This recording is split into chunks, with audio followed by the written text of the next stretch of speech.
လူလေငါဝင်လာဝင်ခဲ့လေ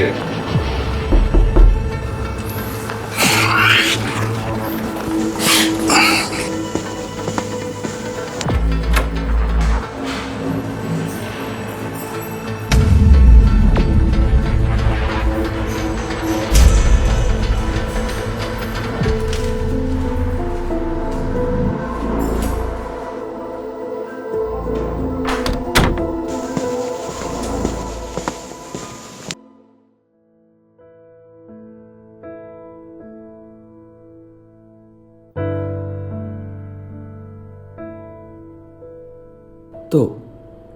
ရှေ့ရတဲ့ငယ်ဘဝငါအခုမင်းဒီစာကိုဖတ်နေရပြီဆိုရင်အခုလာမယ့်ဒီဇင်ဘာ14ရက်နေ့ကမင်းအိုမင်းလာမယ့်ဘဝအတွက်ဆုံးဖြတ်ဖြစ်လိမ့်မယ်လို့တော့မင်းသိအောင်မှာမဟုတ်ပေါ့မင်းခုရှိမှဆိုရင်မင်းရဲ့နှုတ်ပြုံငယ်ရဲ့ငယ်ဘဝကိုလှုပ်တည်စူးစမ်းပြီးတော့ရှင်သန်မှုစူးစမ်းနေချအောင်ပါပဲနမိုးလေးမဆိုရနဲ့မိသူတွေနဲ့တက်လှုပ်တွေကတန်းစီစိတ်တွေကရှုပ်လာကားချက်တယ်လမ်းမတွေပေါ်မှာပဲရှိနေအောင်ပါပေါ့နီးလေစာစားဖို့တွားပြန်ရင်လေအပြင်ဆိုင်ဟင်းတွေကမလက်ဆက်ပြီးမျိုးလုံးတွေညောင်းညလာစိတ်တွေကပင်ပန်းနေလို့အိမ်ပြန်ရောက်ရင်လည်းပင်ပန်းရတဲ့မိရပြက်မိပြက်လို့တကားဖွင့်ထားမယ်ဆိုရင်လည်းရှင်ကပ်ပြီးတော့စိတ်ညစ်ရတယ်အိမ်လို့တကယ်ခံစားလို့ရမယ့်နေရာမျိုးရှိပါမလားလို့တော့မတွေးနေမိလိမ့်မယ်ဒီတညပြီးသွားရင်ပြီးသွားမယ်လို့တော့မထင်ပါနဲ့နောက်တဲ့နေ့တွေကလည်းမင်းတို့ဒီလိုလားတဲ့တဲ့နေရာတွေဖြစ်နေအောင်ပါပဲပြီးရင်ငါတို့ရဲ့မိဘတွေကလည်းတက်ကြီးလာပြီလေအေးဆေးဖြစ်တဲ့အနာယူခံစေကံဘဝလေးကိုဖြစ်စေဖို့လည်းမိတိရှိမှတွေးပူပြီးဆက်စားနေရပြီလို့ငါထင်တယ်ဘာလို့လဲဆိုတော့ငါလည်းဒီလိုပဲဖြစ်ခဲ့တာအသက်ကြီးလာပြီဆိုတော့သူတို့လည်းလေထုညဉ့်မှုကိစ္စနဲ့လေကောင်းလေတန်လေးတွေရဖို့လိုလာပြီလေ